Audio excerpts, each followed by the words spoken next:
We do have some stats we got to get to first, though. And before we do that, FanDuel wants to make sure if you're going to win money this spring, summer, fall, winter, this year, on football or any other sport, you're betting with FanDuel.com, America's #1 sportsbook. Right now, brand new customers get $150 in bonus bets with any winning $5 moneyline bet. That's $150 if your team wins. So if you've been thinking about getting in on the action, there's no better time to do so than right now. The app is easy to use. There's a wide range of betting options, including spreads, player props, over-unders, and much, much more. So visit FanDuel.com/UCSS to kick off the NFL season. FanDuel, an official partner of the NFL and official partner of the Ultimate Cleveland Sports Show. Guys, are you ready for a 5-pack of McNuggets? We are, Mike, but let me just read this one more tweet about which I thought was interesting. I don't know, read into it if you will or whatever. Mary Kate Cabot just, wait a second. I'm sorry. This is a tweet from yesterday that Dorian Thompson-Robinson was taking the second team throws. But somebody just retweeted it on my timeline. I didn't realize it was from yesterday, but that was interesting. Go ahead. Sorry. Yeah. All right, so this is your 5-pack of McNuggets Here we go. stats. And are you guys ready? We How about are. some elite screen game numbers from this Kevin Stefanski offense? Against Seattle, the Browns attempted 5 screen passes. They went 5 for 5 for 105 yards, including a 41-yard pickup by Pierre Strong. David Njoku's touchdown was not technically charted as a screen pass. It was a fake screen, kind of slipped to the middle. But their previous success on that drive, where they had run 2 screen plays in a row before that touchdown, completely fooled the defense and allowed the middle of the field to be wide open for Njoku to score that touchdown. So that wasn't technically charted as a screen, but you could add another 20 yards and a touchdown, which would give them 6 for 6, 127 yards and a touchdown in the screen game. They threw receiver screens. They threw running back screens. They threw a flea flicker tight end screen. And they threw a regular tight end screen. 4 different screens on 6 attempts. Bottom line, without real playmakers in this offense, Stefanski has to get creative, get guys open in space, and the screen game for the last 3 weeks has been their most effective and important way of doing that. Guys, we have, for years, I know I've complained, really, and again, you and I have been the 2 biggest Stefanski supporters in this town, Jason. But my biggest complaint with Stefanski over the years has been that he doesn't use the screen game enough. I always found that frustrating. And he, all of a sudden, as Mike says, he's been using it a lot more, and they've used it effectively. I love it, and I hope we will continue to see more of it. Well, when your quarterback throws interceptions every time he goes down the field, the only thing you can do is turn around and dump it up to the screen. Screen game, I mean, look, his screen game is a necessity. It's a necessity. He's not doing that to diversify his playbook. He's like, man, we can't throw the ball more than 15 yards down the field, bro. Let's just get the screen game I would going. take 15. Lord. 15 would be a win. My goodness. But here's the thing. My frustrating part is we have not seen the screen game or the RPO game with Deshaun Watson. The screen game is only for DTR and PJ Walker. When Deshaun gets in there, all that disappears for some reason. Well, it may not now because he throws the football like it's a medicine ball. There it is. So the screen game may be back this so week. you weren't impressed with that zip you seen on it at practice? What are we talking about? I was like, this is unbelievable. What is that zip at? What are you talking about, bro? These are moon balls. These Looks like a hot air balloon floating up there. What? I had to bust Hayden Grove's. I like Hayden a lot. I don't know what he was talking about. Zip Hayden. I mean, come on now. I didn't see. First of all, how can you really tell on a video? It's you got a radar gun on your phone. Will Levis was zip. Yeah, Will Levis was throwing sidearms all the way from pass on the far hash, all the way out of bounds with a sidearm pass. That's zip. Right now, would you take Will Levis or Kenny Pickett? Real quick. Shut up. Come on, man. Give me Will It's Levis, not even bro. close. He's only played 2 games though. I've seen enough from Pickett to know he's not it. Yeah, with a Pickett with the He's glove. not him. He's not him. Fact. He's good in the fourth quarter, though. He's good in the fourth quarter. What did I see last? I was like dozing off. In the He's end got of the the game. second most. I know what you're going to say. Fourth quarter comebacks. 7, I think That was was the 8 number. because he won last I thought night. I was dreaming when I woke up and saw Now that. remember, a lot of the good quarterbacks don't have to come back in the the quarter. But I give him his kudos on that. I still think Who's a better fourth quarter comeback quarterback? Kenny Pickett or Pat Mahomes? Who would you rather have? Pat Mahomes. Well, it's funny, real quick before we get to the next stat, we talked about Kevin Stefanski's struggles when they're down in the fourth quarter. Yeah. And then we realized everyone in the league, besides Patrick Mahomes, has a terrible record. Yeah. Well, now it's Patrick Mahomes and the Steelers. Kenny Pickett has single-handedly brought the Steelers into plus 500 in that category. Let's not get single-handedly. So wait, He is a different quarterback in the fourth quarter than he is in the first three. It makes no sense. does Pickett get credit for the win on the Browns game when it's a strip sack fumble Yeah, defensive touchdown? yeah. Does Not that necessarily, count? That gotta but go. technically, the Steelers are the only other team in the league plus 500 now, going back to 2020. Yeah. When they enter the fourth quarter trailing by 3. So frustrating. If the Browns, think about this. If the Browns just don't give up the ball more than everybody in the league, they're like 6-1. That's why I'm fine with 4-3 because you could easily make a case for 2-5. You could just as easily make a case for 6-1. Yeah. So 4-3 is probably about what they should be. Yeah, because well, you can make the argument for the turnovers. You could say, how are they 4-3 with the worst quarterback play in That's the league? right. So go ahead, Mike. Next stat. G. Bush, this stat is for you. Oh, I needed something that was going to make G. Bush happy. And G. Bush, this stat, I spent a lot of time finding it. Okay. This is for you. The Browns rank 30th in the NFL in EPA per drop back on empty sets, which is terrible. They also run the second most empty sets in the NFL. So they run a ton of empty, and they are god-awful at it. The reason they continue to run it with P.J. Walker is it is Deshaun Watson's favorite formation to use. In 19 and 20, he led the NFL in quarterback EPA out of empty formation. So it is a staple of the Deshaun Watson playbook. It is certainly not a staple of the P.J. Walker playbook. But Kevin Stefanski keep dialing up those plays, and without Deshaun Watson in there, and even with Deshaun this season, I'm just going to say this nicely, they have not worked.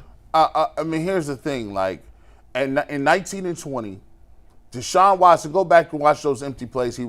Deshaun Watson was not getting back to his third step and getting rid of the ball. He was running around playing playground football. Like, he was making guys miss, guys slip, DeAndre Hopkins a miss. You have guys leaking down the field, and he was just running around in on that turf and looking more athletic than everybody. Fast forward, 2019, y'all got to understand that. Somebody was a freshman in either high school or college.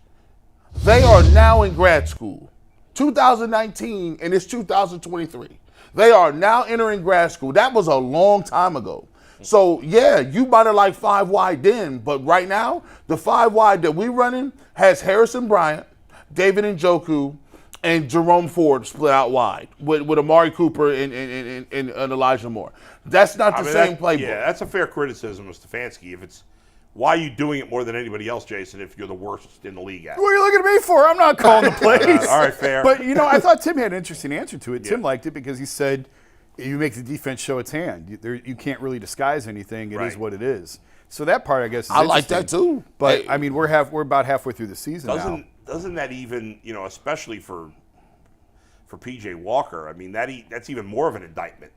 The team's essentially doing this because they think it's going to be easier for you, and it's not working. At all. And it didn't work with DTR, not going to work here. And you got to think about it. We just now today stopped jumping off the roof about Jed Wills. Just today. Like, he had 2 good weeks where we didn't hear his name. We was like, thank God, bro. You got Jed Wills, and you have receivers with no separation game. So why would you run 5 wide? And my thing is, it takes out any threat of run. Now, if he was a guy that was going to use quarterback draw with that, quarterback power play, I like that because now you get to get guys. But now they're just lining up, blitzing people, confusing the quarterback, and that's not very good. All right, next stat, Mike, number 3. Next up, this is I felt bad doing this, but the more you look into P.J. Walker and why I think Deshaun Watson has to play this week, the Walker numbers are they're tough. This season. Tough. This season, he has nice. the lowest combined EPA plus CPOE in the NFL. That's a efficiency per dropback and completion percentage over expected. He has the highest turnover-worthy rate throwing percentage in the NFL at 7.7%. That's ahead of guys like Gardner Minshew, Mac Jones, and Desmond Ridder by a significant margin. Only 65% of his passes this season have been deemed catchable, which not bad. Well, the next lowest is 78%. Not bad. 13%. That sounded horrible. There are quarterbacks It who is complete 70% of their passes. No, Bull, I'm That's saying crazy. the second worst. That is 32nd. Yeah. 31st is 78%. Right. So it's that's terrible. Yeah. But I'm Yeah. saying 65. Oh, that's. Who are some of the best quarterbacks? Like, Mahomes, year. Russell Wilson this year is at 88%. He's second in the NFL. Yeah. Wow. Which So I mean, is, think about that. Like the guys at the top, 9 out of 10 passes are catchable. This guy, 6.5. That's just 6.5 catchable. out of 10. That's just catchable. That's not Right. caught. That's just catchable. That's a huge difference. Yes. That's Yeah. just crazy. Not surprising though. And then just some more things real quick. So PFF tracks accuracy in different parts of the field. They go off a 30-point grade. It's weird. The only area that he has a positive, or at least average accuracy grade, is behind the line of scrimmage, a.k.a. screen passes. It's one thing he does very well. And this one is kind of what hurts. And, gee, this is why I don't get empty. Walker throws to his first read, according to PFF, 68.8% of the time. That's actually middle of the pack, but he's really a one-read quarterback. However, his EPA, which is my favorite analytic, you'll see me use it a lot. It's very simple to use. A higher EPA, good, lower, bad. His EPA on first read throws this season is a minus 0.4. The next lowest in the NFL is Mac Jones, who sucks, at a minus 0.2. So he's twice as bad as the second worst on those first. All right, fine. Start Deshaun. Hey, he didn't talk me off. I'm like, all right, well, listen, Deshaun looks a lot better right now. Coming up on Channel 3, is Deshaun with an arm in a sling better than P.J. Walker? Good gracious. Hey, he has moxie, though. He just got moxie. Moxie. He keeps him in games. All right, let's go to a good Brown stat. We don't have to talk Okay. Walker. I feel All bad right. every time we do Yeah. that, but I do think it is worth putting a little context to what you see with your eyes versus what No, the you numbers had actually you say. had to do that, McNuggets, because a lot of people was trying to tell me they started to creep up. Well, you know, P.J. Walker's 2-1. How could you take God, him I out? mean, yeah, how do you take How do They're you 2 take and the 1, guy? as Bull says, in spite of P.J. Walker. Not Hey, because. hold up. All right, on the other side, as bad as those numbers were, here are some phenomenal numbers from Mo Hurst. I asked Mary Kay about him earlier this week, and Mo Hurst may be the single most underrated cheap free agent signing in the NFL this season. In 4 of his 7 grades this year, he's posted an 80-plus PFF grade. He ranks 6th overall among interior defensive linemen this season who have played at least 150 snaps with an 87.9 season grade, Bull. You like PFF more than anybody. I know we don't always agree with them. No, But if I you're don't. grading in the 80s, high 80s, Yeah. you're doing a damn good job. The 5 guys ahead of him on that list, you ready? Dexter Lawrence, highest paid defensive tackle in football. Jalen Carter, Yeah. phenomenal rookie for the Eagles. Quinnen Williams, phenomenal Great defensive player. tackle for the Jets. Aaron Donald and Osa Odigizua, who I don't know who he is, but he has an 88.9 Yeah, but he's grade. playing at a very high level, and that's why I loved this signing at the time. It was under the radar because the only question with him was always be health, because he had played very well when he first came in the league with San Francisco. And one more thing. He made himself some money, bro. Oh, yeah. absolutely. And one more thing. And this is what you get paid for, is getting pressure on the quarterback. He has 92 pass rush attempts this season from an interior defensive position stance.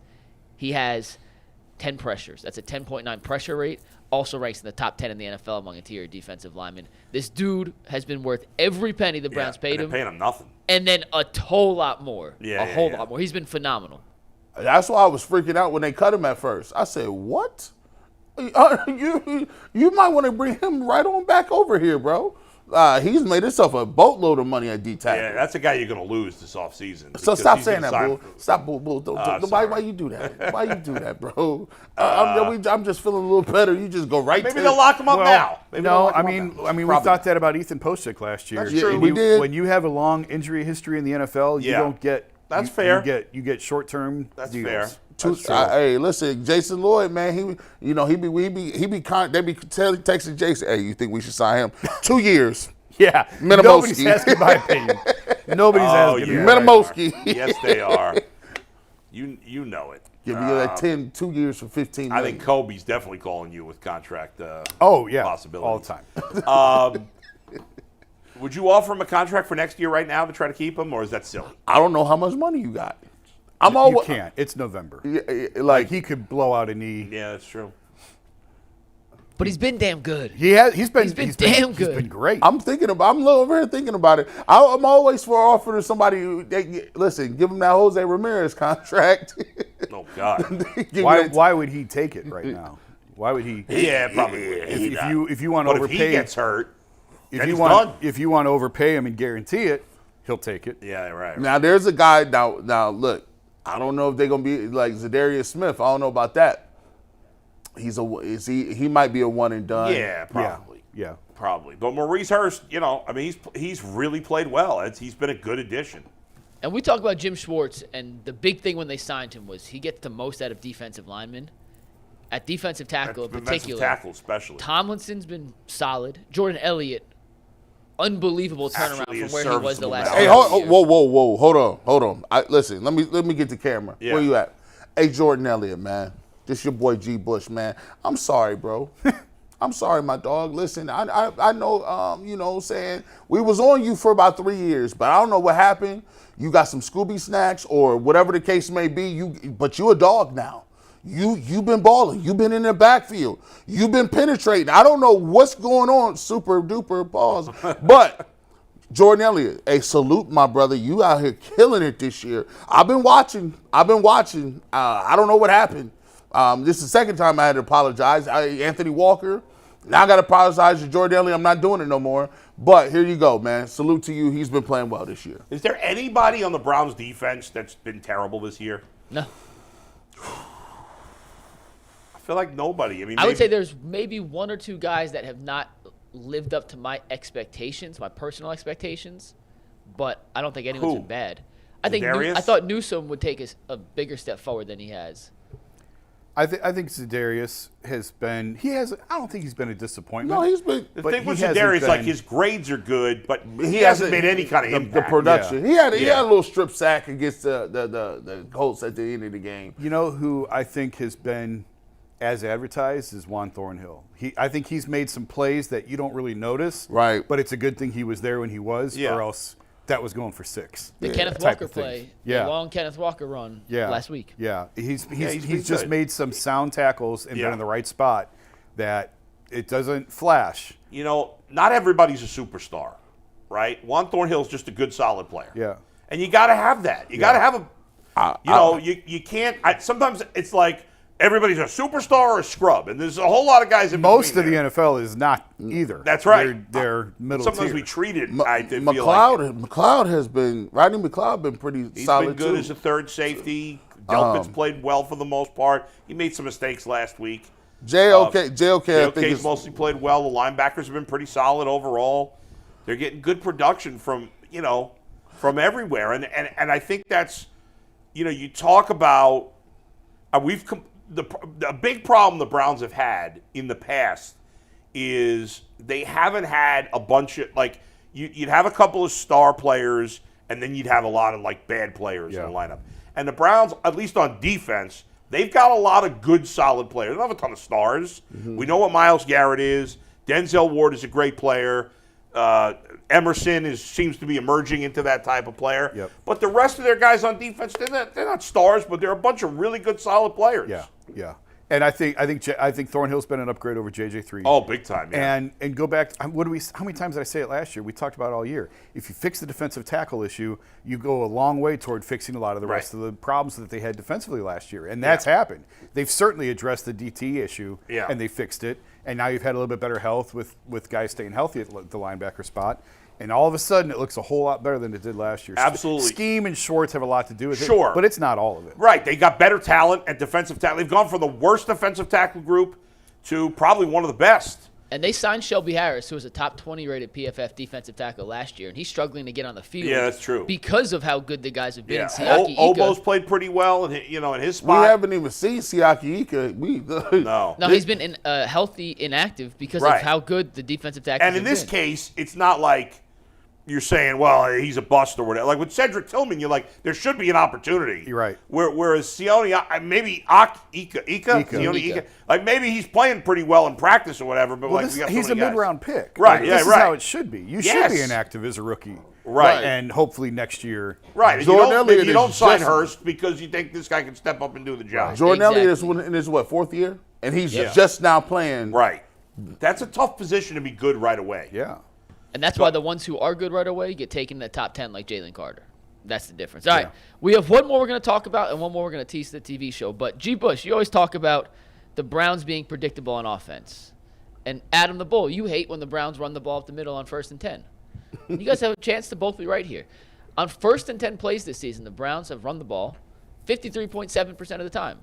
That's the 4th highest rate in the NFL. I don't The only teams that run the ball more Indianapolis, Houston, and Atlanta. And they all stink. On those 1st and 10 run plays, they have a 35.2 success rate, which is 31st in the league, only behind Indianapolis. Meaning, don't be so damn predictable. Yeah. It also hurts they don't have Nick Chubb. It's tough. I generally like to throw the ball on first down. I feel like teams that throw on first down have success way more often. But I think it also goes back to the quarterback. Quarterback play. situation makes it tricky. You want P.J. Walker or a banged-up Deshaun in 2nd and 7 right over 2nd and 10. Like, that's a huge difference. It doesn't sound like much, but 2nd and 7 versus 2nd and 10. Yeah. Or if you take a sack, 2nd and 13. Or the death blow is if you throw the ball on first down and it's a holding penalty, you're done. 1st and 20. You Just might as punt. well punt right punt. there, right? Just the best Blow teams that don't up. run a lot on throw a lot on first down. Now they have good quarterbacks though. Right now the Browns don't. Yeah. So. All right, and this is a little teaser for the TV show. Yeah. We're going to get to this more in depth in the TV show, but I did some research and looked into the last 6 rookie quarterbacks Jim Schwartz has faced as a defensive coordinator. And frankly, these quarterbacks have had a lot of success against Jim Schwartz. We're going to go into who did what. You just blew my tease on that. But I'm not going to tell you who did what and how. Nah. But we got to give him a little teaser here. I'm just give you a little heads up. It's a very surprising stat. They're throwing for close to 300 yards and a lot more touchdowns and interceptions. I think you shared too much.